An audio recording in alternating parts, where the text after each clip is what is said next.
Hello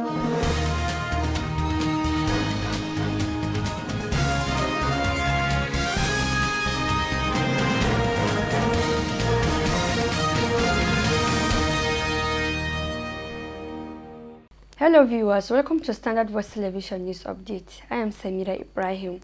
Governor Dauda Lawal of Zamfara State has inaugurated the 2025 Amirul Hajj Committee with a clear mandate to take timely and appropriate measures to ensure the success of the Hajj operations by emphasizing on transparency, responsiveness and security. While inaugurating the committee at the State Government House, Governor Dauda Lawal outlined the membership and terms of reference for the committee. He urged them to prioritize the welfare of pilgrims throughout the Hajj exercise.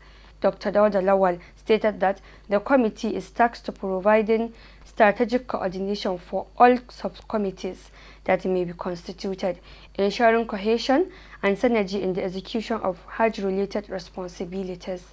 The governor assured that the Zamfara State government would provide all necessary support to enable the committee to deliver on its mandate effectively, urging members of the committee to exhibit patience, discipline and dedication throughout the exercise. Governor Dauda Lawal noted the importance of the committee, saying that its members were carefully selected based on merit and capability. He expressed confidence in their ability to execute the 2025 Hajj operation with excellence, dignity and sincerity. The Emir of Maradun Al-Hajj Garba Muhammad Tambari was named the Amirul Hajj and chairman of the committee, while the Commissioner for Religious Affairs Al-Hajj Suleiman Adamu Gumi will serve as the vice chairman.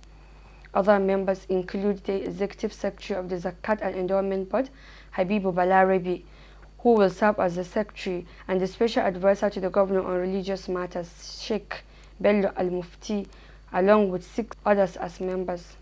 In his remarks, Al-Hajj Muhammad Garba Tambari expressed appreciation for the confidence reposed in him and other committee members. He pledged to work diligently to ensure the welfare of Zamfara pilgrims in Saudi Arabia.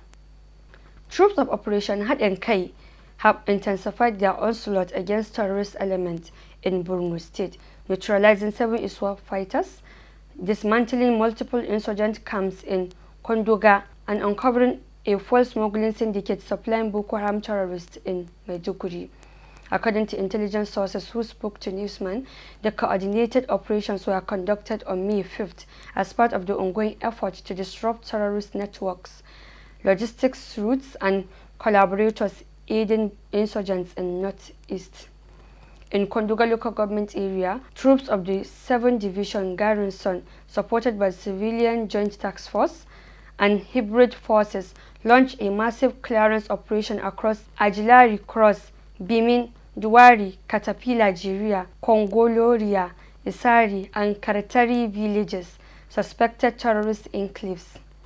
Contact was made with terrorists in Sumun village, resulting in a fierce gun duel, which 7 ISWAP members were neutralized. Recovered items from the scene included 3 AK-47 rifles, 3 magazines, 2 hand grenades, 5 cutlasses, and a bow and arrow. No further enemy contact was reported after the engagement. Meanwhile, in Baga town of Kukawa local government area, troops of Sector 3 Multinational Joint Task Force and Operation Haɗin Kai arrested a suspected terrorist collaborator believed to be a logistics supplier. Items recovered from the suspect include a mobile phone, 335,000 naira, and other materials. The suspect is in custody for further investigation. In a separate but related operation, troops boosted Hadiza and Sadiq filling station in Maiduguri, where over 500 jerrycans were being filled with fuel allegedly destined for Boko Haram fighters in the Goza axis and Cameroon border areas.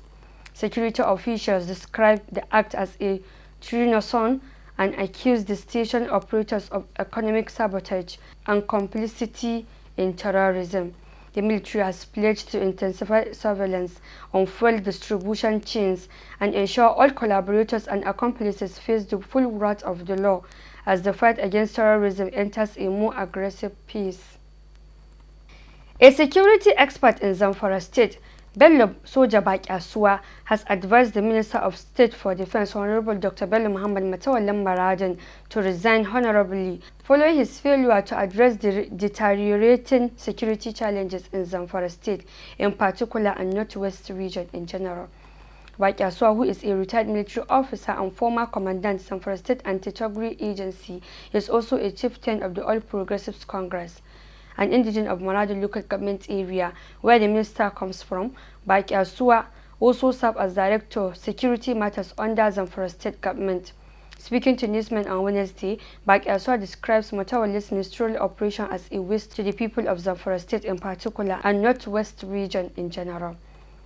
Bakyasuwa lamented the recent killing of Chief Imam of Maru Juma'at Mosque, who he said was supposed to be rescued by the minister. He condemned the recent killing of the Chief Imam of Maru town in Maru local government area by a bandit with his 2 children after spending 2 months in captivity, adding that since the Chief Imam and his children were killed, there was no any response from Matawalle Defense Ministry or the federal government. According to Bakyasuwa, many communities under Maradi local government areas are no more secure and are under the control of bandits. He further called on President Bola Ahmed Tinubu to look into the possibility of replacing Bello Matawalle with a competent person who can deliver the office of the Minister of State for Defense. Reacting to Bakyasuwa's allegations, Special Advisor to Defense Minister Alhaji Ibrahim Malikin Gidanguga said the claims by Bello Bakyasuwa were baseless, unfounded and politically motivated. Maliki said Bakyasuwa should have directed his allegations to Zamfara State government under the leadership of Governor Dauda Lawal, who is the chief security officer of the state. According to Maliki, the security issue is the responsibility of every state government as well as the federal government, and wondered why should Bakyasuwa blame the minister alone if he was really not playing politics with security. Maliki was particularly surprised how Bakyasuwa blamed Matawalle for the death of the chief imam of Maru Juma'at Mosque recently killed by bandits, stressing that the state government should have been blamed, not Matawalle. Maliki said Bakyasuwa should blame Governor Dauda Lawal because as the governor of the state, he did not do anything to save him. He then called on politicians in Zamfara State and the country in general to fear God and stop assassinating people's characters just for worldly bliss, stressing that Matawalle is doing his best in the fight against banditry, more especially in Zamfara State, where he hails from. But some people are sabotaging his effort because they don't want him to succeed.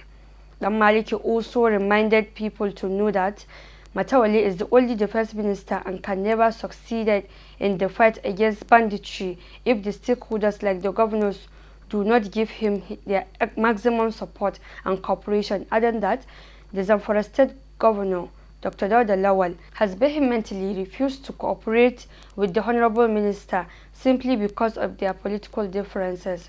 According to him, this can never work. As such, wants people to know that the security challenges facing Zamfara State will never be solved if Bello Matawalle and Dauda Lawal continue to remain in bad relationship. The federal government has reaffirmed its commitment to ending examination malpractice in Nigeria's education sector, saying that it will go ahead with the transition to computer-based testing (CBT) for the West African Examinations Council and the National Examination Councils by 2026. The Minister of Education, Tunji Alausa, stated this during a guest appearance on Channels Television on Tuesday. His comments came amid growing concerns about the integrity of public examinations, especially following the release of statistics from the 2025 Unified Tertiary Matriculation Examination, which revealed that over 1.5 million of the 1.95 million candidates scored below 200 out of 400.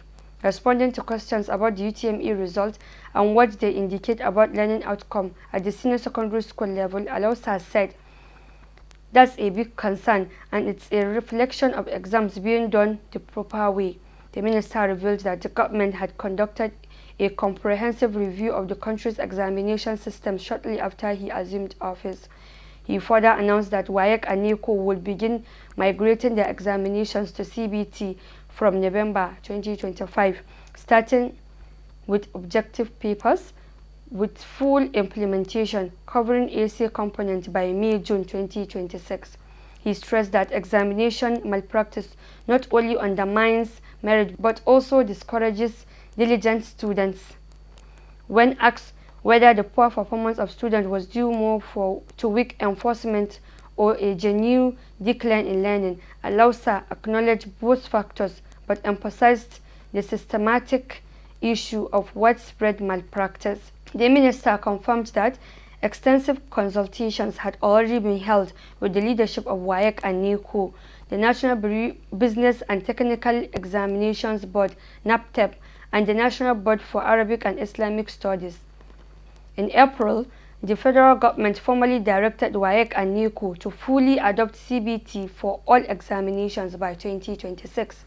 The Ministry of Education specified that objective sections must transition by November 2025, with full integration of both objective and essay components by the 2026 examination cycle. WAEC had already piloted a computer-based format for its private candidates in 2023, with over 8,000 candidates participating in the inaugural edition. That has been the news update for today. I am Samira Ibrahim. Thanks for watching and do have a nice day.